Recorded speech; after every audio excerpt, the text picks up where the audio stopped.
हरियाणा विधानसभा चुनाव में तीसरी बार जीत हासिल करने के 5 महीने बाद सत्तारूढ़ बीजेपी ने बुधवार को नगर निकाय चुनावों में शानदार जीत दर्ज की। उसने 10 नगर निगमों में से 9 में मेयर का चुनाव जीत लिया। जहां बीजेपी जीती उनमें कांग्रेस नेता भूपेंद्र हुड्डा का गढ़ रोहतक भी शामिल है। बीजेपी केवल मानेसर में जीत दर्ज नहीं कर पाई, यहां पर निर्दलीय उम्मीदवार बाजी मारने में कामयाब रही। गुड़गांव, फरीदाबाद, अंबाला, हिसार, करनाल, रोहतक, पानीपत, सोनीपत और यमुनानगर में बीजेपी उम्मीदवारों ने कांग्रेस को हराकर शानदार जीत दर्ज की। हरियाणा स्थानीय निकाय चुनाव में कांग्रेस की करारी हार पर सीनियर कांग्रेस नेता और हरियाणा के पूर्व मुख्यमंत्री भूपेंद्र सिंह हुड्डा ने कहा कि हार से कोई फर्क नहीं पड़ता। उन्होंने कहा कि जहां चुनाव हो रहे हैं वहां कांग्रेस पहले भी नहीं थी। उन्होंने कहा कि पहले भी नगर निगम बीजेपी के पास ही थे। हुड्डा ने कहा कि हमने चुनाव में कोई जोर नहीं लगाया और वो खुद चुनाव के दौरान प्रचार के लिए कहीं नहीं गए। उन्होंने कहा कि वो पंचायत या निगम चुनाव के दौरान प्रचार करते ही नहीं। स्थानीय निकाय चुनावों में मिली जीत के बाद बीजेपी के कार्यकर्ता बेहद खुशी में दिखाई दिए। बीजेपी नेताओं ने इन चुनावों में मिली जीत को पार्टी की नीतियों की जीत बताया। वहीं मुख्यमंत्री नायब सिंह सैनी ने कहा कि हरियाणा की जनता ने बीजेपी पर एक बार फिर से भरोसा जताया है। उन्होंने कहा कि कांग्रेस इन चुनावों में कहीं नहीं थी। उसने सिर्फ रोहतक के मेयर चुनाव को जीतने के लिए ही जोर लगाया था, लेकिन जनता ने उन्हें वहां भी नकार दिया। गुजरात के खाबड़ा में पाकिस्तान बॉर्डर पर अडानी ग्रुप एनर्जी लिमिटेड द्वारा दुनिया का सबसे बड़ा रिन्यूएबल एनर्जी पार्क विकसित किया जा रहा है। पाकिस्तान के सीमा के पास बनने से राष्ट्रीय सुरक्षा संबंधी चिंताएं बढ़ा दी हैं। अब इस पर कांग्रेस सांसद गौरव गोगोई ने कहा है कि मीडिया से पता चला है कि खाबड़ा में एक रिन्यूएबल एनर्जी प्रोजेक्ट लग रहा है जो अडानी पावर का है। ऐसे में सवाल है कि राष्ट्रीय सुरक्षा से ऊपर अडानी है। क्या सेना की तरफ से जो चिंताएं जताई गईं उसे अडानी के मुनाफे के लिए नजरअंदाज कर दिया गया? हम इस मामले में मोदी सरकार की घोर निंदा करते हैं और सरकार से उचित जवाब की मांग करते हैं।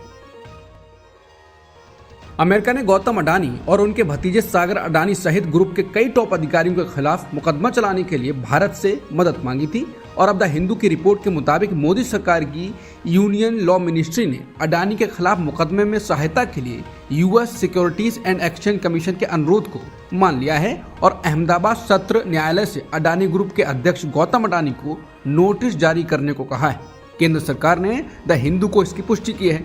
लॉ मिनिस्ट्री ने पिछले महीने गौतम अडानी के खिलाफ अमेरिकी मुकदमे में एक्शन लिया था। लॉ मिनिस्ट्री के अंतर्गत डिपार्टमेंट ऑफ लीगल अफेयर्स यानी डीएलए ने एसईसी बनाम अडानी मामले में US securities and exchange commission की ओर से एक समन नोटिस अहमदाबाद की एक सत्र अदालत को भेजा, जिसमें अडानी को उनके अहमदाबाद पते पर संबंधित कागजात देने को कहा गया। बता दें, राष्ट्रपति बनते ही ट्रंप भारत के खिलाफ लगातार आवाज उठा रहे हैं। हालांकि पीएम मोदी चुप्पी साधे हुए हैं, जिसके बाद कहा गया था कि वो अडानी के मामले के कारण ऐसा कर रहे होंगे, लेकिन अब द हिंदू की ये रिपोर्ट आई है। उत्तर प्रदेश में संभल के पुलिस अधिकारी अनुज चौधरी के होली के त्योहार और जुमे की नमाज से जुड़े बयान पर संभल के सांसद जियाउर रहमान बर्क ने बयान दिया। उन्होंने कहा, कई बार ऐसा हुआ है कि दोनों दिन यानी होली और जुमे की नमाज एक साथ पढ़े हैं। चाहे वो सरकार बीजेपी की रही हो या बीजेपी की नहीं रही हो, दोनों समुदायों ने अपने त्योहार मनाए हैं। इसमें कौन सी नई बात है? अफसोस है कि वहां किसी नागरिक ने नहीं बल्कि एक अधिकारी ने इस मुद्दे को उछाला है और लड़ाने का काम किया है। मैं पहले भी कह चुका हूं कि इस अधिकारी को नौकरी में रहने का कोई अधिकार नहीं है। जिस दिन जुमे का दिन है उस दिन जुमे की नमाज भी अदा होगी और सुकून के साथ हिंदू समाज के लोग भी होली का त्योहार मनाएंगे। कहीं कोई झगड़ा नहीं होगा। उन्होंने आगे कहा कि संभल के अंदर किसी भी तरह से किसी दूसरे धार्मिक स्थल पर और किसी व्यक्ति की जगह पर किसी प्रकार का कोई कब्जा नहीं किया गया है। मैं समझ नहीं पा रहा हूं कि मुख्यमंत्री जी को कौन इस प्रकार की गलत जानकारी दे रहा है और वो उनकी बात पर भरोसा कर रहे हैं। उन्होंने ये भी बताया कि संभल पहले भी अति संवेदनशील की श्रेणी में रहा है, लेकिन वहां 30 साल से कोई दंगा नहीं हुआ। बता दें, इससे पहले होली और रमजान को लेकर संभल में हुई शांति समिति की बैठक के बाद सीओ अनुज चौधरी ने कहा था, होली का रंग लग जाने से जिसका धर्म भ्रष्ट हो रहा हो वो उस दिन घर से न निकले। हालांकि पुलिस अधिकारी अनुज चौधरी के बयान का राज्य के मुख्यमंत्री योगी आदित्यनाथ ने भी समर्थन किया। सीएम योगी ने कहा था कि देखिए, होली के अवसर पर मुझे लगता है कि एक दूसरे की भावनाओं का सम्मान होना चाहिए और स्वाभाविक रूप से जुमे की नमाज हर शुक्रवार के दिन होती है। होली वर्ष में एक बार होती है, तो यही कहा गया, प्यार से समझाया गया।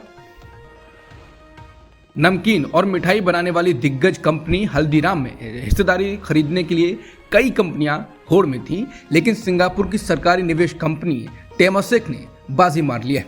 सिंगापुर की सॉवरन इन्वेस्टमेंट फर्म टेमासेक ने हल्दीराम के स्नैक्स डिवीजन में 10% हिस्सेदारी खरीदी है। ये डील $1 बिलियन यानी करीब 8,730 करोड़ रुपए में हुई है। न्यूज एजेंसी रॉयटर्स ने बुधवार को इस बात की जानकारी दी। दोनों पक्ष कई महीनों से इस डील के लिए बातचीत कर रहे थे। अमेरिका की प्राइवेट इक्विटी ब्लैकस्टोन ने भी हल्दीराम में 20% हिस्सेदारी के लिए ऑफर दिया था, लेकिन ये ऑफर कम वैल्यूएशन पर था, इसलिए हल्दीराम ने ये डील टेमासेक के साथ फाइनल की। बता दें, भारत के 6.2 अरब डॉलर के स्नैक मार्केट में हल्दीराम की लगभग 13% हिस्सेदारी है। इसके स्नैक्स सिंगापुर और अमेरिका जैसे विदेशी बाजारों में भी बेचे जाते हैं। कंपनी के पास लगभग 150 रेस्तरां हैं। इसकी शुरुआत 1937 में एक दुकान से हुई थी। हाल ही में राउस एवेन्यू कोर्ट ने अरविंद केजरीवाल के खिलाफ FIR दर्ज कराने के निर्देश दिए हैं। उनके खिलाफ सार्वजनिक धन का दुरुपयोग करने के मामले में FIR दर्ज कराने को कहा गया है। दरअसल पूरा मामला 2019 का है, जहां द्वारका में बड़े होर्डिंग लगाने का है। इस मामले में कोर्ट ने अरविंद केजरीवाल और पूर्व विधायक गुलाब सिंह और पार्षद नितिका शर्मा को आरोपी बनाया। वहीं अब इस मामले को लेकर राज्यसभा सांसद संजय सिंह ने भाजपा पर बड़ा हमला किया है। उन्होंने निशाना साधते हुए कहा कि अगर अरविंद केजरीवाल गुनाहगार हैं तो PM मोदी, अमित शाह, JP नड्डा, प्रवेश वर्मा, मनोज तिवारी आदि भी गुनाहगार हैं। राज्यसभा सांसद संजय सिंह अपने सोशल मीडिया पर एक पोस्ट किया है, जिसमें उन्होंने कहा कि नरेंद्र मोदी, अमित शाह और JP नड्डा पर FIR दर्ज होगी, ये कोर्ट का आदेश है। उन्होंने कहा कि मीडिया कर्मियों ने हाल ही में एक पत्र को सही तरीके से नहीं पढ़ा, जिसके कारण कुछ महत्वपूर्ण तथ्य सामने नहीं आ पाए। दरअसल शिकायतकर्ता ने केवल अरविंद केजरीवाल के खिलाफ ही नहीं बल्कि कई प्रमुख नेताओं के खिलाफ शिकायत दर्ज की थी। इसमें नरेंद्र मोदी, अमित शाह, JP नड्डा के साथ ही मनोज तिवारी, प्रवेश वर्मा, रमेश बिधूड़ी, अरविंद केजरीवाल और गुलाब सिंह यादव के नाम भी शामिल थे। लेकिन जब मीडिया ने इस पत्र की रिपोर्ट की तो इसमें भाजपा के नेताओं के नाम गायब कर दिए गए। इसके साथ ही उन्होंने पत्र को ट्वीट किया है और लिखा है कि नरेंद्र मोदी, अमित शाह, JP नड्डा पर दर्ज हो गया FIR, कोर्ट का आदेश, भैया अब चलाओ खबर। बीजेपी ने फरवरी महीने में हुए दिल्ली विधानसभा चुनावों में दिल्ली के हर गरीब परिवार को होली और दिवाली पर एक गैस सिलेंडर मुफ्त में देने का वादा किया था। बीजेपी के संकल्प पत्र में किए गए इस वादे को पूरा करने की मांग को लेकर आम आदमी पार्टी ने दिल्ली में प्रदर्शन किया। बीजेपी से इस चुनावी वादे को पूरा करने की मांग को लेकर आप कार्यकर्ताओं ने दिल्ली के मंडी हाउस इलाके में प्रदर्शन किया। इस दौरान आप नेता और दिल्ली की पूर्व मेयर शैली ओबराय ने कहा कि बीजेपी ने ही चुनाव से पहले वादा किया था कि वो हर होली दिवाली पर महिलाओं को मुफ्त सिलेंडर देंगे। पहले वादा किया कि 8 मार्च से पहले हर महिला के खाते में 2,500 रुपए आएंगे, वो भी पूरा नहीं किया। महिलाओं के साथ धोखेबाजी की। अब होली आ गई है, हम बीजेपी को कहना चाहते हैं कि हर परिवार को फ्री सिलेंडर की गारंटी दी गई थी, उसे पूरा करें। पाकिस्तान में सरकारी मीडिया ने बुधवार को बताया कि बलूचिस्तान के बोलन जिले के निकट जाफर एक्सप्रेस ट्रेन को चरमपंथियों द्वारा अपहरण कर लिए जाने के बाद बचाव अभियान दूसरे दिन भी जारी है, जिसमें सुरक्षा बलों ने कम से कम 190 यात्रियों को बचा लिया है और 30 चरमपंथियों को मार दिया है। रिपोर्ट में आगे कहा गया है कि 37 घायलों को चिकित्सा उपचार के लिए भेजा गया है। बलूच सेना ने पाकिस्तान को एक नया अल्टीमेटम दिया है। बलूचिस्तान लिबरेशन आर्मी ने कहा कि अब 1 दिन बीत चुका है और केवल 24 घंटे बचे हैं। अगर पाकिस्तान दिए गए अल्टीमेटम के भीतर कैदी अदला बदली पर व्यावहारिक प्रगति नहीं करता है तो सभी बंधकों को बलूच राष्ट्रीय न्यायालय के समक्ष पेश किया जाएगा। वहां उन पर राज्य में अत्याचार, औपनिवेशिक कब्जा, नरसंहार, शोषण और बलूचिस्तान में युद्ध अपराधों में शामिल होने के आरोपों पर मुकदमा चलाया जाएगा। अगर दोषी पाए जाते हैं तो अपराधियों को सजा दी जाएगी। ये बलूच लिबरेशन आर्मी के प्रवक्ता GN बलूच ने एक बयान में कहा। बता दें, इससे पहले कहा गया था कि पाकिस्तान सरकार ने हमारी रिपोर्टों को, हमारी मांगों को गंभीरता से नहीं लिया। उल्टे पाकिस्तान की सरकार फेक खबरें फैलाने में लगी हुई है। हम आखिरी बार चेतावनी दे रहे हैं, अगर मांगे नहीं मानी गई तो हर घंटे 5 पाकिस्तानी सैनिकों को मार देंगे।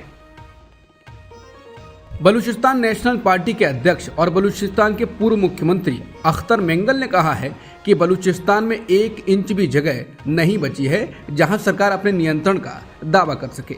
उन्होंने सोशल मीडिया एक्स पर लिखा है, वो इस लड़ाई को हार चुके हैं पूरी तरह से और कभी भी वापस न पाने की तरह।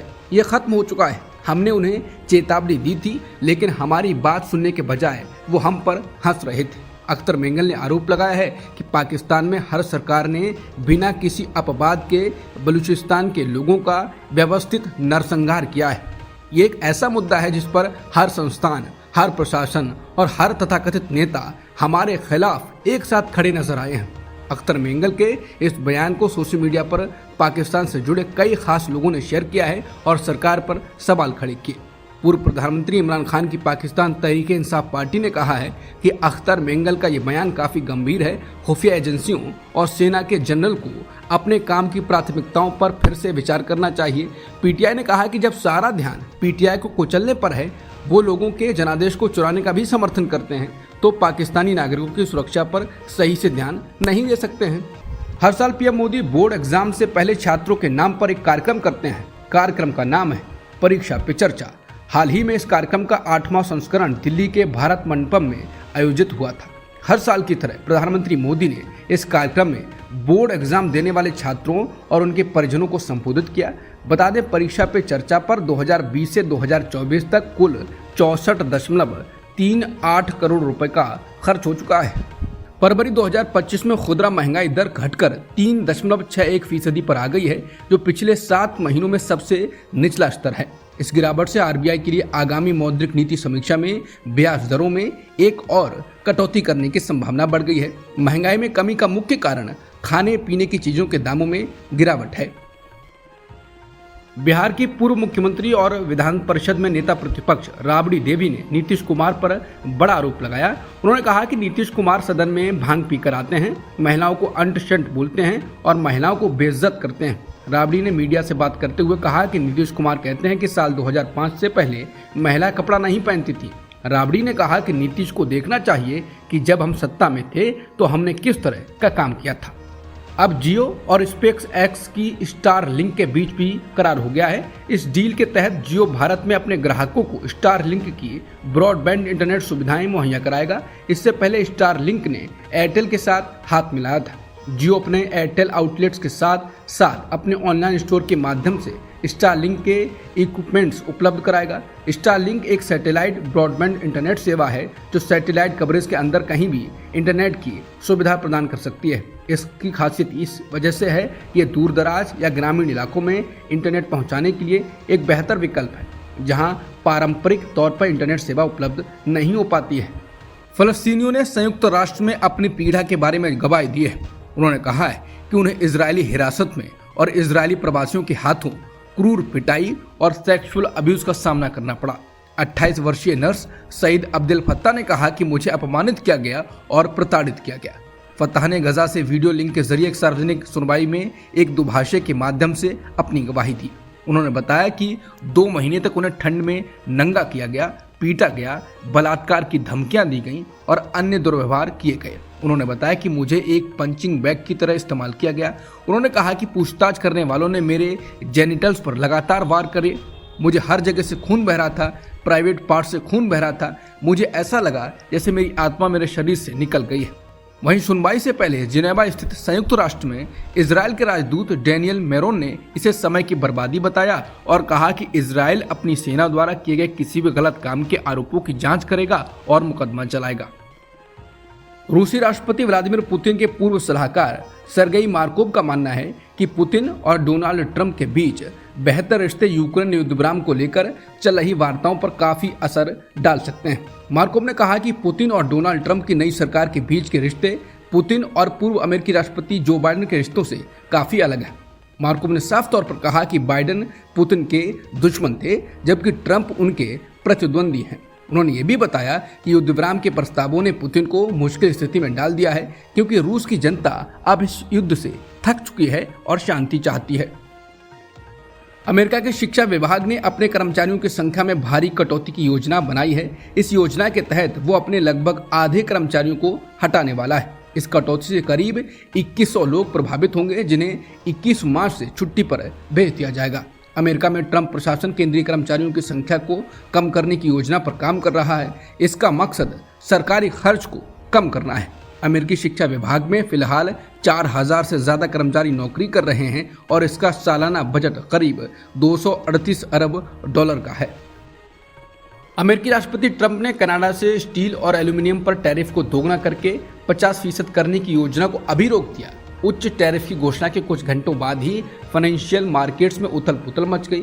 हालांकि कनाडा से ज्यादा आयात होने वाले इन मेटल्स पर 25% टैरिफ जारी रहेगा, जो 12 मार्च यानी आज से लागू हो रहा है। ट्रंप का यह कदम कनाडा के ओंटारियो प्रांत के उस फैसले के बाद आया है जिसमें उसने नॉर्थ अमेरिका के कुछ राज्यों को भेजे जाने वाली बिजली पर 25% के नए शुल्क लगाने को रोक दिया।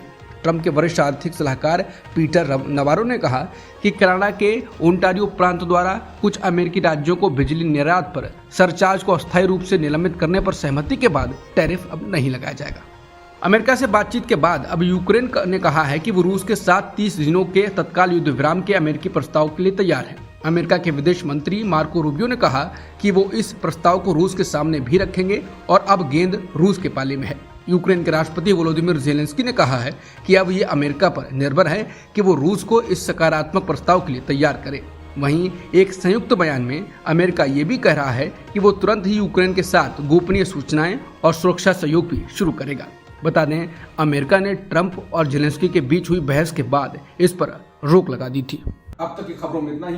बाकी खबरों के लिए बने रहिए सत्यहिंदी.com के साथ।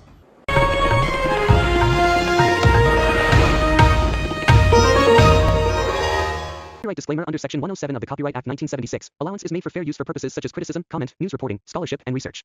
Fair use is a use permitted by copyright statute that might otherwise be infringing.